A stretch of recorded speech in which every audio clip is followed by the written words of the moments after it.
இத்தனை நாள் வாய்மொழிந்த சித்திரமே இப்பொழுது மௌனமேந்தானோ?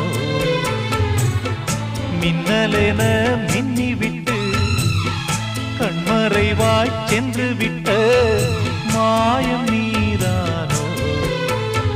உன்னால் வந்த காதல் உன்னால் தானே வாழும்.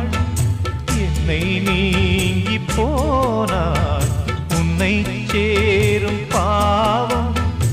எனக்கொரு அடைக்கலம் வழங்குமோ உன் இதயமே?